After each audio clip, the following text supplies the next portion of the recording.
이번에는 국내외 이슈 진단을 통해 시장 흐름을 예측해보는 증시 저격 시간입니다. 도움 말씀에 김우식 와우넷 파트너 나와 계십니다. 안녕하십니까? 안녕하십니까?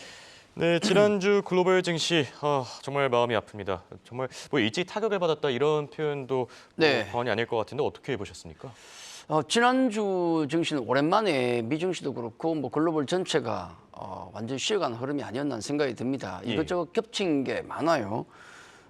여전한 연준의 긴축 리스크, 거기다가 주 후반 나온 실리콘밸리 뱅크 파산 이슈가 글로벌 증시를 좀 특히 미국 시장을 무너뜨렸죠. 그 영향이 우리는 아직 조금 덜 반영된 겁니다. 물론 금리 급락은 나왔지만은 조금 덜 반영된 건데 사실 지난주 주요 이슈는 두 가지였거든요. 연준 파월 연준 의장의 청문회 그리고 미국 2월 고용지표 요 두 개였습니다. 요거는 이제 역시나 좀 분위기가 무거웠는데 파월 연준 의장은 상하원 청문회에서 매파적인 스탠스를 그대로 유지를 했고요. 여러 가지 말들은 많았지만은 역시 50bp 인상에 대해서 좀 열어뒀다는 점, 요게 시장에 상당한 좀 분위기를 무겁게 했었고, 또 2월 고용지표를 보니까 전월보다 좀 당연히 줄어들긴 했지만 그럼에도 불구하고 예상보다도 더 괜찮은 지표로 나온 거죠. 물론 그 시간당 임금의 둔화는 좀 긍정적이었지만은 매파적인 연준의 어떤 스탠스에 힘을 좀 실어주는 그런 분위기가 좀 있었습니다. 그래서 이 부분 때문에 좀 무거운 분위기였는데 사실은 이것보다도 시장의 분위기는 실리콘밸리 뱅크의 어떤 영향이 더 컸던 게 아닌가라고 볼 수 있을 것 같습니다. 오히려 이것 때문에 금리 인상에 제동이 걸린 건 아닌가라고 할 정도로 상당한 파장으로 지금 다가오고 있다라고 봐야 될 것 같고요. 그래서 미증시 거의 대부분 섹터 종목이 한 주간 급락을 했는데 특히 연준의 매파적인 스탠스 때문에 빅테크주들 하락했고 또 우리 SBB 청산 때문에 금융주가 또 급락을 했죠. 예를 들어서 뱅크 오브 아메리카, 웰스파고가 지난 한 주간 마이너스 11% 급락을 했습니다. 다른 은행도 마찬가지고 거기다 테슬라가 마이너스 12%, 넷플릭스 마이너스 7%, 아마존이 4.3% 정도 밀린 등 대부분 여러 가지 이유들이 있으면서 대부분 다 급락을 했다 그렇게 봐야 되겠고 우리 국내 증시 같은 경우도 쉽지는 않았습니다. 지수 자체가 1월 강세 이후로 거래소가 계속 쉬어가는 흐름, 약간 좀 기간 조정도 있지만은 가격 조정도 나왔지 않습니까?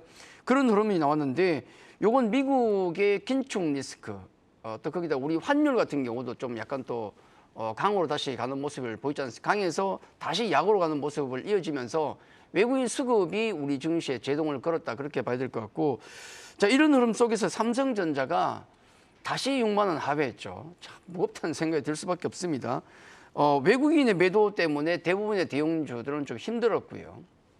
또 거기다가 섹터 중에 최근에 가장 강세를 보였던 게 2차 전지주가 굉장히 강세를 보였었는데 이것도 지금 상당 부분이 외국인의 공매도 쇼커버링 때문에 올라왔다고 생각하면 그중에 절반 이상은 소진을 시킨 게 맞습니다. 좋은 종목에 공매도 잔고 잔량이 많다는 것은 저는 그게 땔감이 쌓여 있다는 표현을 쓰고 있는데 그 땔감을 상당 부분은 소진했다라고 표현하는 것도 괜찮은 표현 같은데 일단 그것 때문에 많이 올라왔던 2차 전지도 차익 매물이 나오면서 주 후반부터 조금 밀리는 모습이 나오고 있다. 그렇게 정리할 수 있겠고요. 거기다가 중국주도 이번 양해가 끝났지만 양해에 대한 기대감이 뚝 떨어졌지 않습니까? 그러다 보니까 중국주도 힘이 없고 바이오, 반도체 IT 대부분 섹터에서 매물이 쏟아졌고 특히 지난 금요일 같은 경우는 미국 증시의 어떤 급락을 예고하듯이 또 부담스럽게 코스닥이 또 급락이 나오면서 마감을 했다 그렇게 정리를 해드리겠습니다. 네, 지난주 글로벌 증시 자세한 내용들 체크해봤고요. 이번 주에는 어떤 일정들이 있는지 표를 통해서 같이 보겠습니다. 자, 우선 현지 시간 13일 월요일에는 뉴욕의 연은 기대 인플레이션이 발표될 예정입니다. 또 14일에는 미국의 2월 CPI가 발표되고요. 15일에는 미국의 2월 PPI와 함께 2월 소매 판매가 나오고 16일에는 유럽중앙은행 ECB의 통화정책회의가 진행됩니다. 끝으로 17일에는 미국의 2월 산업 생산이 발표되는 점까지 참고하시기 바랍니다. 자, 이번 주에 가장 중요한 일정 아무래도 2월 CPI가 되지 않을까 싶은데 FOMC 회의 전에 물가를 확인할 수 있는 마지막 시간 아니겠습니까? 그렇죠. CPI 중요성은 클 수밖에 없습니다. 지금도 우리 글로벌 증시에 가장 큰 영향을 미치는 것은 연준의 긴축 스탠스 이 속도가 어떻게 될 것인가라는 것 때문에 관련된 지표에 우리가 가장 관심을 많이 가지고 있고 특히 이제 이번 주 같은 경우 미국의 2월 CPI가 나오니까 이게 또 어떻게 나올 것이냐. 또 22통화정책회의도 또 중요하겠죠. 연준은 데이터에 따라서 움직이겠다고 했습니다. 그렇기 때문에 CPI의 중요성이 높아지겠죠. 다만 CPI가 조금 더 김이 새는 게 있는 게 예. 이번에 SBB 파산 사태가 시장에 영향을 크게 주고 있습니다. 예, 그렇죠. 그래서 CPI 문제보다도 이 문제가 오히려 더 일정이 더 중요해졌다는 생각을 하고 있습니다.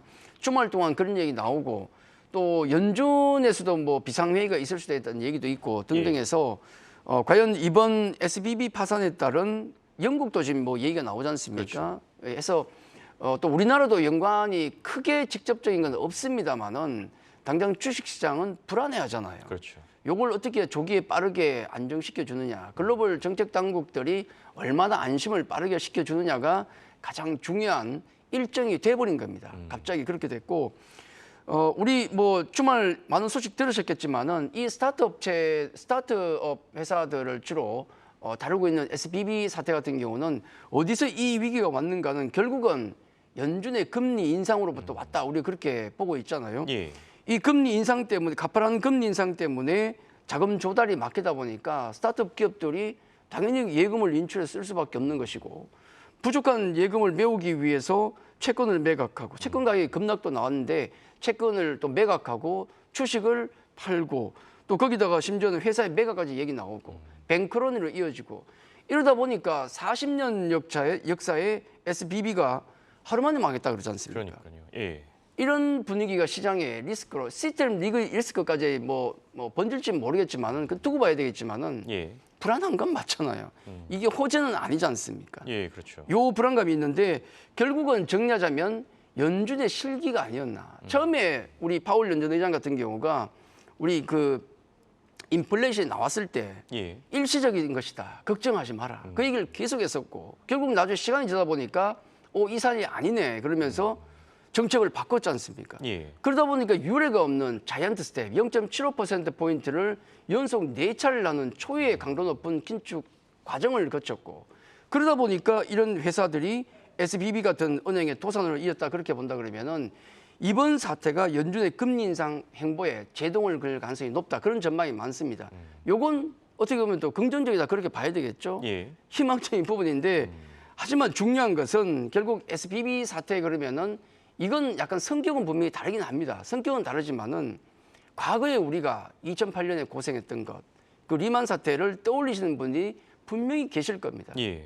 이 트라우마가 있기 때문에 이걸 이번 주 글로벌 각국의 정책 당국이 얼마나 빨리 진화를 시켜주느냐. 이 일정이 이번 주는 가장 중요하다 그렇게 말씀드리겠고 기타 관련해서는 역시 중요한 일정은 유럽판 IRA가 되겠죠. 예. 이후 이제 집행위원회에서 미국과의 경쟁에 대응하고 중국산 광물 의존도를 낮추는 것인데 요게 지금 초안이 어떻게 나올지를 또 지켜봐야 됩니다. 왜냐하면 우리 국내 섹터에 미치는 영향이 크기 때문에 요 일정도 꼭 챙기는 게 중요하다. 그렇게 정리를 해드리겠습니다. 네, 말씀하신 대로 연준의 금리 인상이 1년이 다 돼가는 시점에서 시장 곳곳에서 지금 균열 흔적들이 나타나고 있는데 국내 증시도 과연 영향을 얼마나 받게 될지 이번 주부터 시작되는 시장 전망도 전해주시죠. 네, 불편하죠. 뭐 월요일부터 당장 불편합니다. 뭐 기사를 보면 전망 기사를 보면 막 험악한 소리도 있고, 뭐 검은 월요일 이런 얘기도 있더라고요. 예, 뭐 그 우리 주말에 다 예상하고 있지 않습니까? 담담하게 받아들여야 될 것 같고, 예. 여러분 가지고 있는 종목이 정말 훌륭한 종목이라면은 너무 두려움에 떨 필요는 없다. 일단 그렇게 정리를 해드립니다. 다만 이게 호재는 아니죠. 예. 자꾸 한 번 더 말씀드리고. 제가 시장 전망 관련해서는 한 2월 접어들면서 중기적인 추세는 문제가 없습니다만은 단기적인 흐름은 좋지 않습니다. 그런 말씀을 많이 드렸습니다. 아마 오늘의 이 그 SBB 관련된 사태 그리고 또 뭐 긴축 속도 높이는 것 등등이 분명히 불편한 요인으로 작용할 건데 요 단기적인 조정의 흐름이 아직은 중장기 추세를 깨는 건 아닙니다. 아는데 문제는 이 실리콘밸리 파산에 따른 공포를 얼마나 빨리 진정시키느냐가 중장기 추세가 살아있느냐 아니냐를 결정할 것 같습니다. 그래서 이번 주가 좀 중요하겠고 패드워치의 금리 예상을 보면 조금 제가 그림을 보시면은 어느 정도 우리가 이 상황에 대해서 이제 걱정을 해야 될 것이냐 이건 제가 2주 전부터 말씀을 드렸는데 우리가 0.25%포인트 인상 확률이 사실은 그동안 100에서 90%, 80%를 차지했었죠. 예. 근데 이제 파월 연준 의장이 스탠스를 좀 매파적으로 또 바꾸면서 0.5%포인트 인상 속도가 그쪽이 확률이 올라온 겁니다. 한 2주 전에는 이게 한 20%, 30% 정도 였어요. 그걸 예. 보면서 우리가 현금 비중을 맞출 때 요걸 보면서 조절을 하셔도 되겠다 말씀드렸는데 이게 한 일주일 전 정도만 해도 거의 70% 이상 올라왔습니다. 그나마 이번 파산, 뭐 좋은 건 아닌데 예. 파산 이슈 때문에 조금 내려간 거예요. 어쨌든 요 리스크 같은 경우 지금 상황 자체가 연준의 긴축 속도 같은 경우가 여러 가지 경제 지표뿐만 아니라 이번에 이 파산 이슈까지도 복잡하게 얽혀 있기 때문에 요 지표를 중요하게 보시는 게 중요하겠고, 그리고 코스피 일봉 차트와 우리 등락 비율을 보시면은 지금 상황이 얼마나 어려운지 보입니다. 이게 화살표가 3개가 있는데 이것만 설명을 좀 드리죠. 지금 우리 코스피 지수의 중기 추세는 아직은 문제가 없습니다. 예.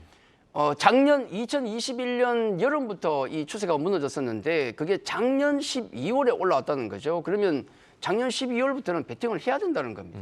그 추세는 아직 살아있다. 저는 예. 그렇게 말씀드리고, 다만 일봉의 어떤 조정이 이 추세를 깨기 위해서는 이번 주 그 파산 사태를 어떻게 진정시키느냐가 가장 중요하다는 말씀드리겠고, 그리고 위쪽에 보시면은 큰 추세는 살아있지만 위쪽에 등락 비율 보시면은 이미 2월부터 고점을 찍고 내려오는 게 보입니다. 상승 종목 수가 가파르게 줄어들고 있고 하락 종목 수가 늘어난다는 거죠. 이걸 감안하면 사실 코스닥 지수는 2월도 괜찮았어요. 예. 근데 ADR 지표는 이미 2월부터 해서 밑으로 하강을 하고 있다는 것. 그러면 결국은 지금 시장은 수익 내기는 굉장히 난해한. 왜냐하면 눈 감고 제가 확률적으로 찍더라도 예. 먹을 확률이 굉장히 낮다는 겁니다. 그런 정도만 우리가 인식을 하는 게 중요하겠고, 결론적으로 시장 전망은 뭐 이렇게 정리할 수밖에 없습니다. 이 살아있는 장기 추세선이 유지되기 위해서는 이번 주에 SBB 사태의 공포를 어떻게 빨리 진정시키느냐, 이게 관건이다. 그렇게 정리를 해드리도록 하겠습니다. 사실 올해 투자자들이 걱정할 만한 요소가 뭐 금리 인상 그리고 기업들의 뭐 실적 우려 이 정도가 아니었을까 싶은데 네. 갑자기 SVB 사태가 터졌습니다. 이런 그렇습니다. 환경에서 투자자들은 투자 전략 어떻게 세워야 됩니까? 난감하죠. 지난주에 제가 시장 아직은 수익 내기는 좋습니다만은 예. 그 지난주에 2개만 경계하자는 말씀을 좀 드렸어요. 그 중에 하나가 고객 예탁금이 지금 어쨌든 올라오고 있습니다.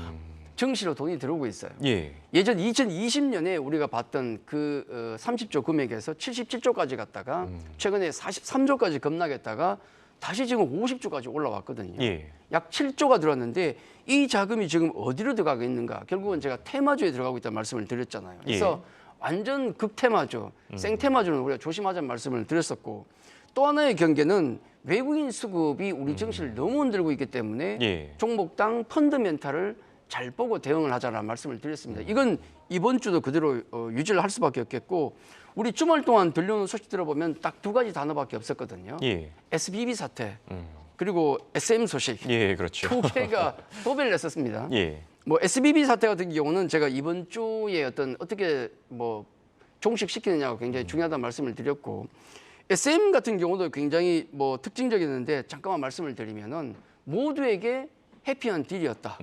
카카오는 반드시 필요한 SM의 경영권을 가져갔고, 예. 하이브는 부수적인 걸 챙겼고요. 뭐 주주들은 주가가 급등했으니까 또 흡족하다 그렇게 볼 수 예, 있겠고, 그렇죠.